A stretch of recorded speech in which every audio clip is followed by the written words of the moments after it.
Não se permita ter pensamentos como: eu já não aguento isso mais. Se isso acontecer comigo mais uma vez, eu vou parar e vou desistir. Não profetize seu futuro assim. As palavras que você disser agora será a vida que viverá amanhã. É muito importante dizer o que você quer, não dizer o que tem.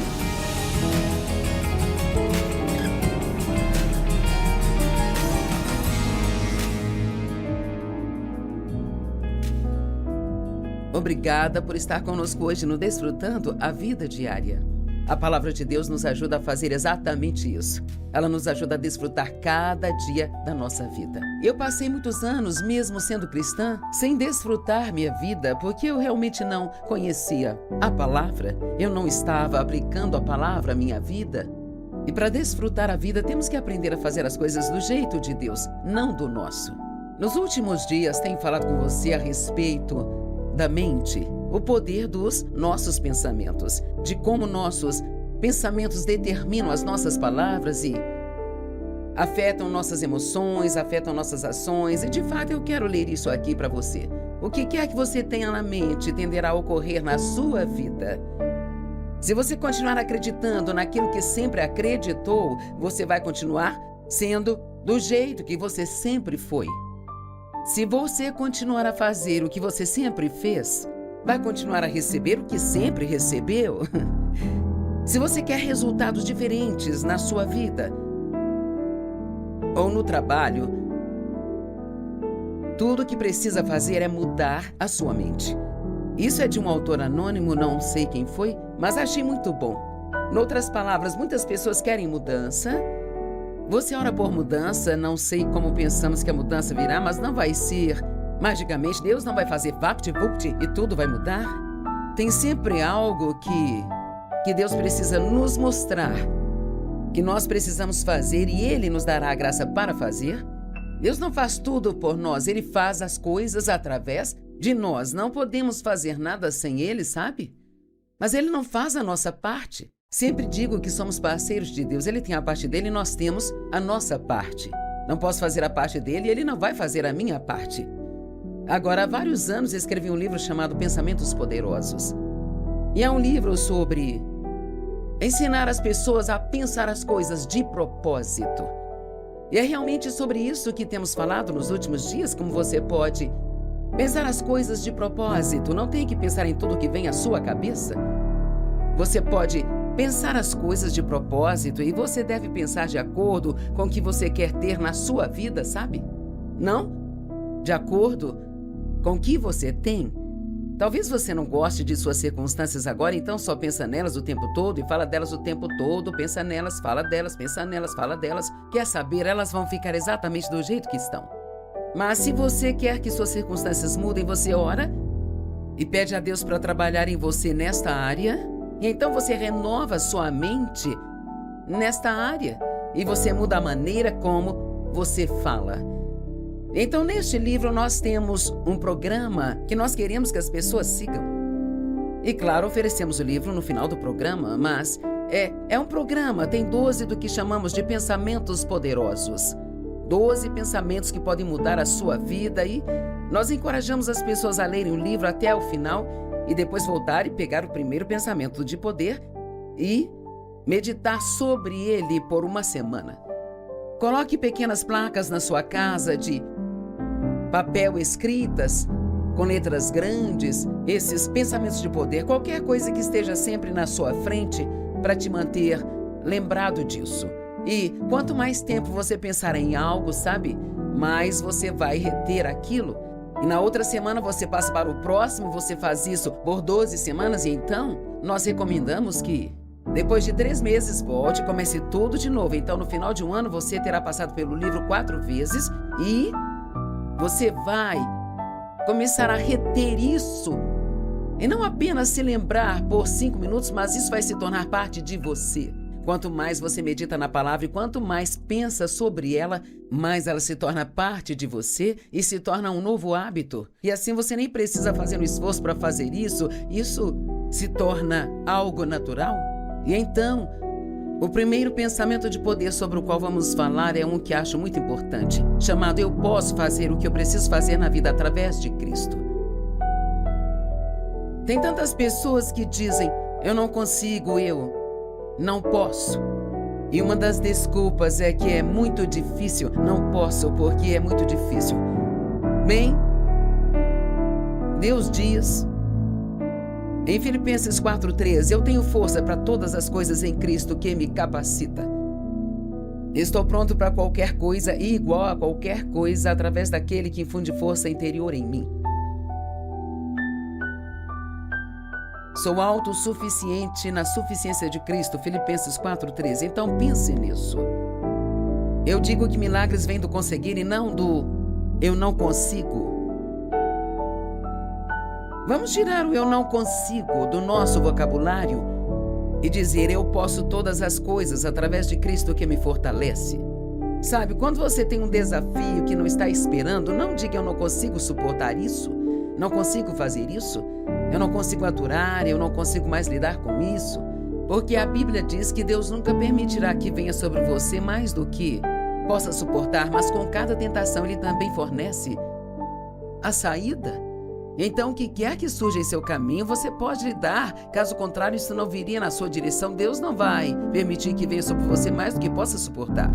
E a primeira coisa que precisa fazer quando tem uma situação desafiadora na vida, a primeira coisa que precisa fazer é orar. Deus, não posso fazer isso sozinho, mas sei que através de você eu posso fazer, porque sua palavra diz, eu posso fazer todas as coisas através de Cristo, que é a minha força. Algo importante. Aqui está uma história que eu gostaria de ler para você, e acho que vai te dar um pouco de alegria e uma lição também. Sacuda sua caixa. Há muito tempo antes de alguns dos avanços médicos disponíveis para nós hoje, o menino estava aleijado e o médico disse que não havia nada que pudesse fazer por ele. Então a mãe do menino pegou uma caixa de laranja, pôs o menino nela, colocou uma corda nela e amarrou a sua cintura e literalmente o puxava com ela para onde quer que ela fosse, e assim mantinha o menino junto dela o tempo todo. E depois de um tempo ele desenvolveu o que para ela era um hábito chato. Ele começou a sacudir a caixa, e sacudia a caixa, e às vezes ele sacudia com tanta força que acabava caindo da caixa e ela tinha que colocá-lo de volta nela. E não importava o que fizesse, ela não conseguia fazer com que ele parasse de sacudir a caixa. Depois de um tempo, a mãe ficou muito irritada com aquilo, mas o menino não parava com aquilo, sabe? E um dia ele sacudiu a caixa com tanta força que acabou caindo da caixa. E então se levantou e aprendeu a andar e teve uma excelente vida. Quer saber, alguns precisam sacudir sua caixa. Talvez você venha aturando e aturando coisas, sabe? E você precisa ser um pouco agressivo e dizer, eu posso fazer isso através de Cristo, que é a minha força.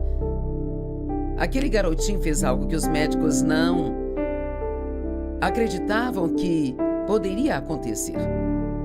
O médico pode dizer que algo não acontecerá, mas tudo é possível com Deus. Não devemos ouvir o que o mundo diz o tempo todo, devemos ver o que Deus diz sobre as coisas. Então, se você está preso em algum lugar, sacuda a sua caixa até que se liberte disso. Não se permita ter pensamentos como, eu já não aguento isso mais. Se isso acontecer comigo mais uma vez, eu vou parar, eu vou desistir. Não profetize seu futuro assim. As palavras que você disser agora será a vida que viverá amanhã. É muito importante dizer o que você quer, não dizer o que tem. Em Marcos 11, a Bíblia diz, se você falar com um monte e disser para se mover, ele se moverá. Isto é um exemplo. Claro, não estamos falando de um monte físico, mas de um monte de problemas na sua vida. Na verdade, ele está dizendo, fale com seus problemas. Bem, o que fazemos é falar dos problemas em vez de falar com os nossos problemas. E temos de falar o que a palavra de Deus diz. Passei os últimos dias falando sobre pensamentos. O que quer que esteja em seus pensamentos sai da sua boca. A Bíblia diz, a boca fala do que o coração está cheio. Se as coisas não mudarem, logo vou desistir. Não fale desse jeito. Livre-se das suas desculpas.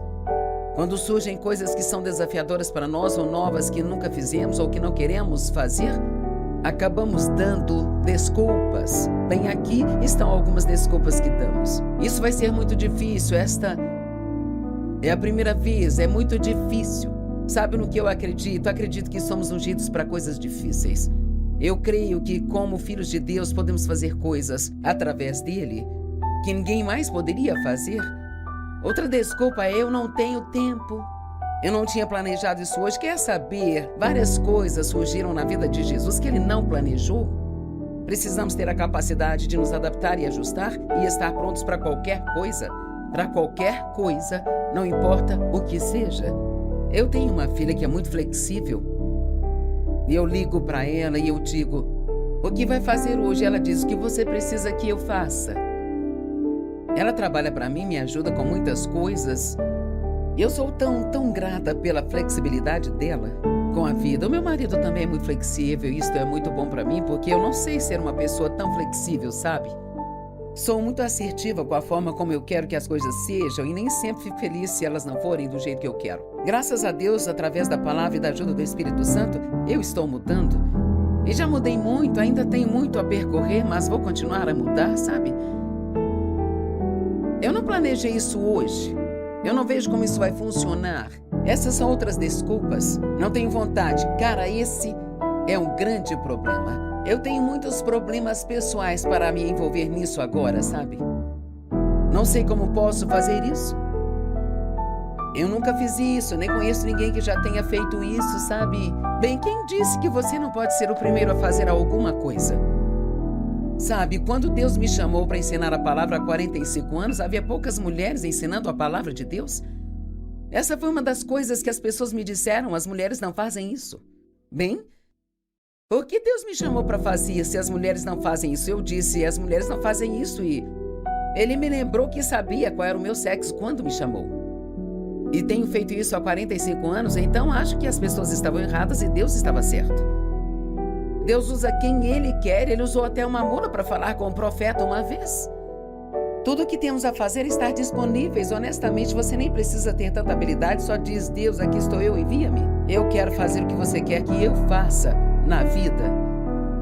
Eu não tenho ninguém para me ajudar. Outro grande problema. Eu tenho medo. Esse é um outro grande problema. Outro grande problema. Eu estou com muito medo, bem? Quem disse que você não pode fazer com medo? Sabe, a palavra medo significa fugir ou levantar voo.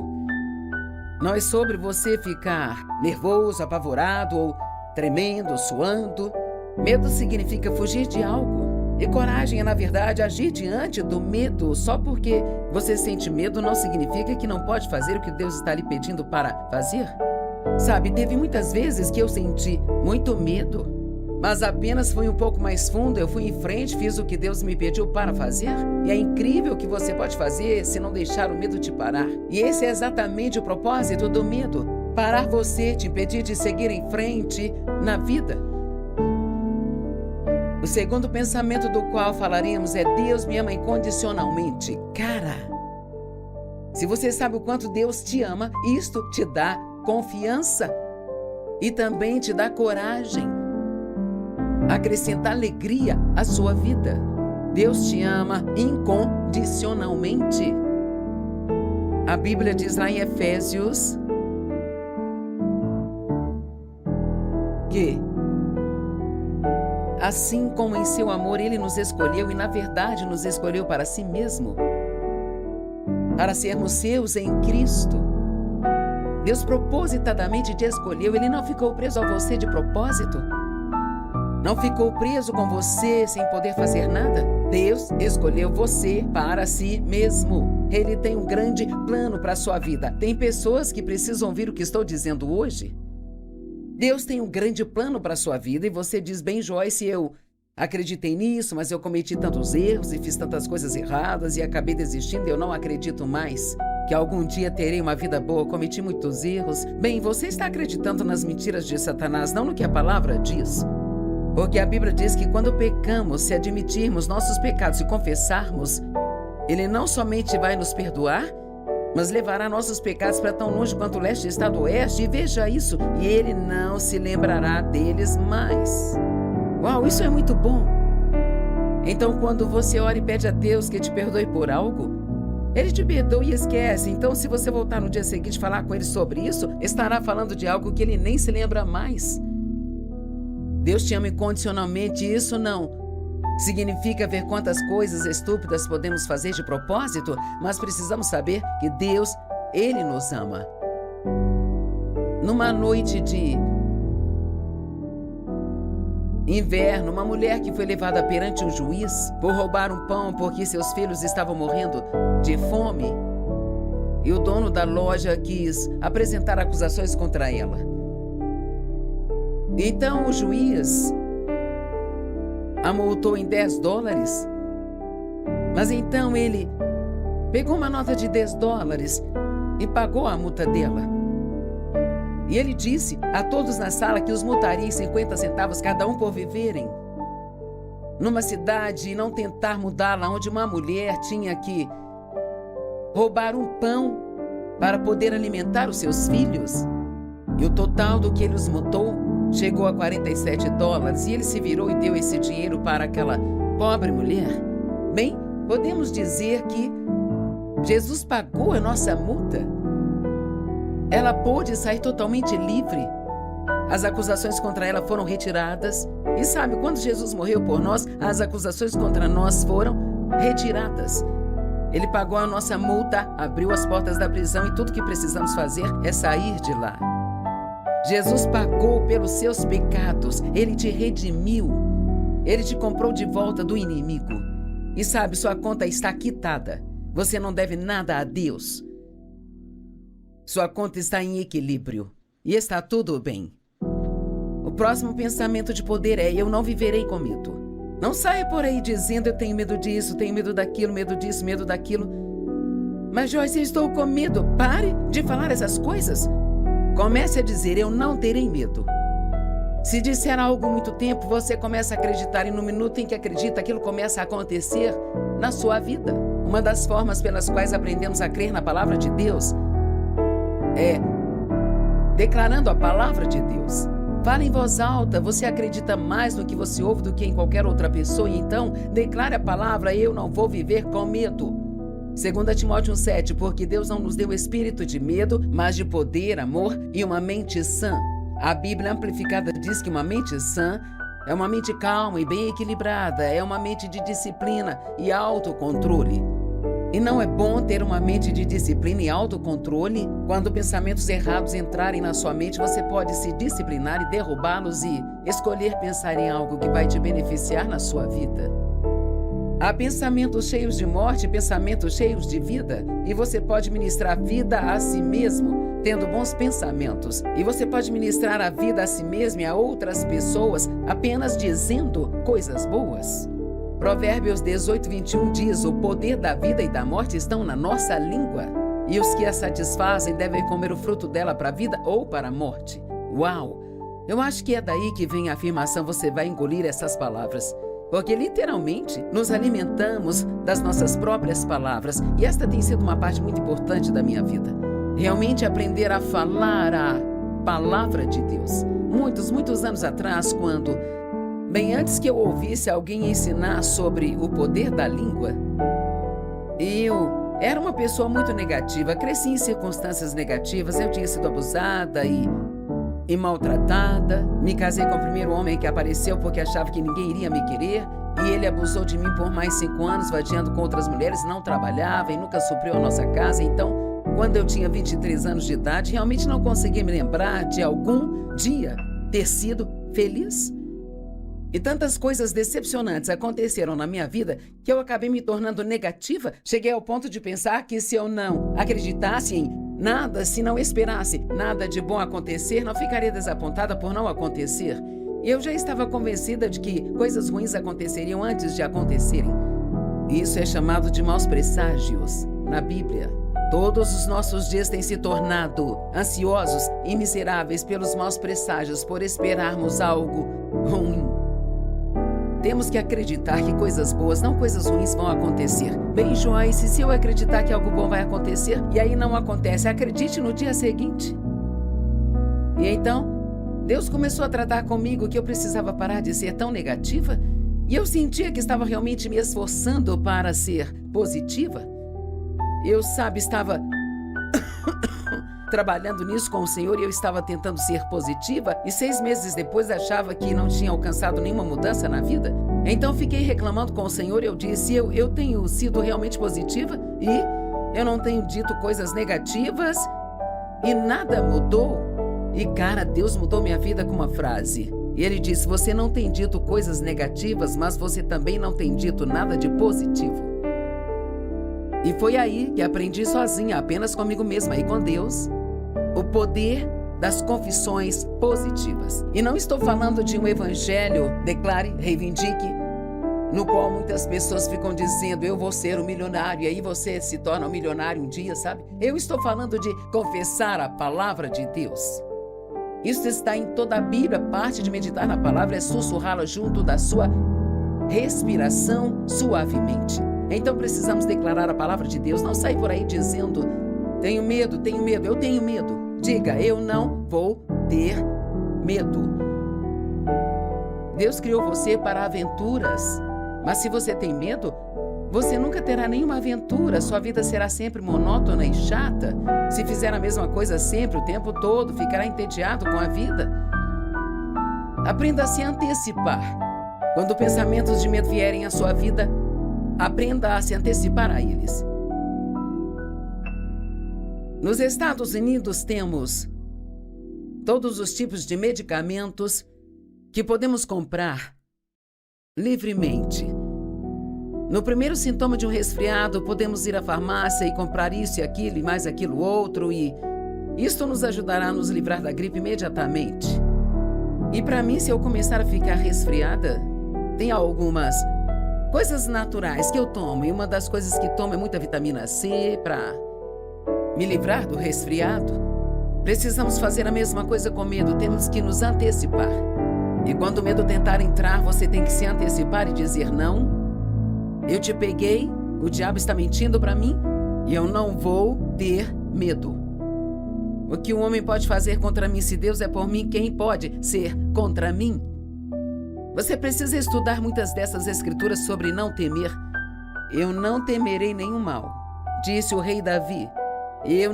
Acho que ele estava fazendo uma declaração sobre algo que ele faria. Eu não vou ter medo.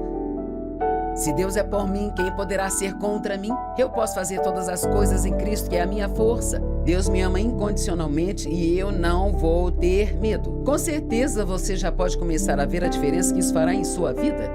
Isso não é algo que você faz só uma vez, mas você gasta um pouco de tempo todos os dias confessando a palavra e dizendo as coisas que Deus fala e que você ainda não tem na sua vida, mas que você quer ter e está profetizando no seu próprio futuro. Você vai ter amanhã o que você fala hoje. Agora, não estou dizendo que se você disser algo amanhã receberá, mas estou dizendo que se começar a falar coisas positivas em algum lugar do seu futuro, essas coisas positivas começarão a acontecer. Mesmo com medo, faça o que tiver que fazer. Não deixe que o diabo continue roubando de você. E agora vamos para o último. Este é o quarto desses 12 aqui. E eu sou difícil de se ofender. Uau! E quantas pessoas se ofendem? E a palavra ofensa vem de uma palavra grega escandalon, S-K-A-N-D-A-L-O-N. E o escandalon era a parte da armadilha em que a isca ficava pendurada para atrair a vítima para dentro dela. Quando eles tentavam prender os animais, eles punham as iscas no escandalon. E essa palavra é traduzida como ofensa. E então, John Bevere escreveu um livro chamado A Isca de Satanás. E as ofensas, elas são a isca que Satanás usa para tentar nos atrair para casos de amarguras, ressentimentos e falta de perdão e coisas assim. Eu acho que não conseguimos sequer começar a imaginar o quanto o diabo rouba através da nossa falta de perdão. Alguém disse que pessoas abrem mais portas para o diabo através da falta de perdão do que qualquer outra coisa. Precisamos aprender a não sermos tão facilmente ofendidos e uma das maneiras pelas quais você pode fazê-lo é acreditando no melhor das pessoas em vez de acreditar no pior. E isso me ajudou muito a acreditar no melhor em vez de pensar, você fez isso de propósito. Eu penso, talvez você nem saiba que fiz isso. Sabe, às vezes você está tendo um dia difícil, alguém pode vir dizer algo e isso pode realmente incomodá-lo. E no outro momento da sua vida, quando se sentir diferente, aquilo pode não incomodá-lo tanto. A Bíblia diz em Mateus 24 que nos últimos dias muitos serão ofendidos. E o amor do grande corpo de Cristo se esfriará por causa da maldade e da iniquidade multiplicadas na terra. Digo que isso é verdade, acho que a maioria de nós acredita que estamos vivendo os últimos dias e sei que todas as gerações pensaram assim, mas uma coisa é certa, nós estamos mais perto do que nunca, sabe? E tantas pessoas estão com raiva e isso realmente me preocupa. Tantas pessoas que estão zangadas umas com as outras e se recusam a perdoar. Bem, por que você não começa a dizer, eu sou difícil de se ofender? Seja gentil, seja bom para com as pessoas. E se alguém ferir os seus sentimentos, pense consigo, não acredito que tinham a intenção de fazer isso e eu vou perdoá-los.